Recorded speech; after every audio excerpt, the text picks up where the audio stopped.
Salam warga kerajaan. Kita patut bersyukur kepada Tuhan karena sampai hari ini Tuhan sudah memberikan kita kekuatan dan kesehatan untuk kita menjalani kehidupan ini. Renungan firman Tuhan hari ini bertema kolaborasi yang terdapat di dalam Yeremia 33 ayat 3. Berserulah kepadaku, maka aku akan menjawab engkau dan akan memberitahukan kepadamu hal-hal yang besar dan yang tidak terpahami, yakni hal-hal yang tidak kau ketahui. Jadi Tuhan mau kita berseru kepadanya. Supaya apa? Supaya Dia memberitahukan kepada kita hal-hal yang kita tidak paham, hal-hal yang kita tidak ketahui, dan perkara yang besar.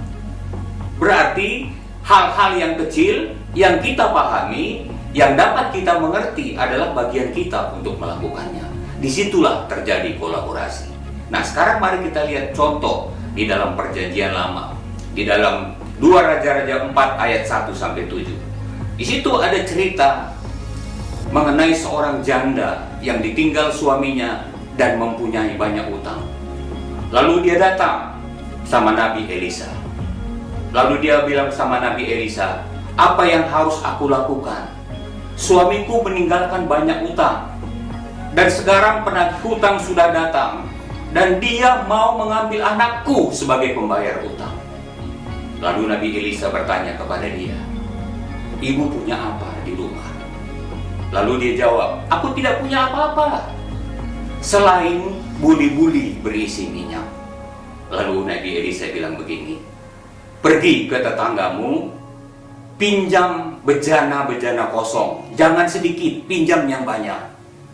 Lalu dia melakukan apa yang disuruh oleh Nabi Elisa.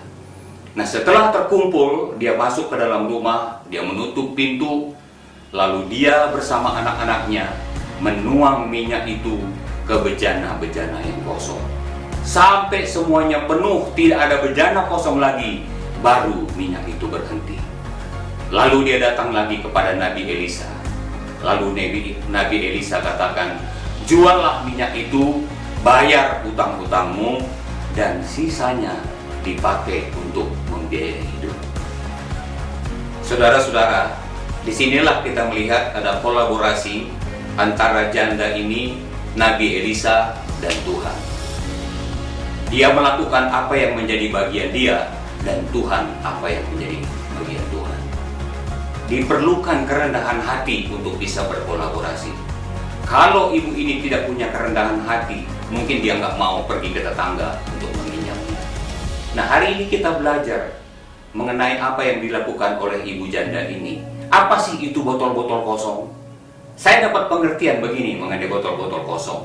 Salah satu pemuda yang ada di gereja kita, dia datang sama saya, dia bilang begini, Pak, boleh nggak kursi Bapak saya pajang di tempat saya? Saya punya tempat di Jalan Putih. Saya bilang boleh, silakan, pilih aja yang mana kamu mau, silakan ambil. Lalu dia ambil, saya ingat waktu itu dia ambil 12 kursi. Nah, setelah beberapa hari kemudian, dia WA saya. Dia bilang, Pak Ginting, tolong kirim WA-nya Pak, tolong kirim nomor rekeningnya Pak. Barang sudah ada yang laku. Lalu saya kirim nomor rekening. Saudara lihat, inilah kolaborasi. Makanya dari tadi saya katakan, diperlukan kerendahan hati. Nggak usah gengsi saudara, datang sama anak-anak Tuhan. Datangin saja. Firman Tuhan katakan, mintalah maka kepadamu akan diberi. Carilah maka engkau akan mendapat. Ketoklah pintu maka pintu akan dibukakan bagimu. Tapi kalau saudara sudah ketok-ketok pintu tidak terbuka, coba saudara perhatikan, yang saudara ketok itu pintu atau bukan. Jadi jangan berdiam diri saudara. Jangan menunggu bantuan dari orang lain. Saudara yang harus bergerak. Tuhan bilang, berserulah kepadaku, maka aku akan memberitahukan kepadamu yang engkau tidak paham, yang engkau tidak mengerti, yang engkau tidak ketahui. Dan yang engkau paham, yang engkau mengerti, itu adalah bagianmu untuk melakukannya. Terima kasih, Tuhan Yesus memberkati.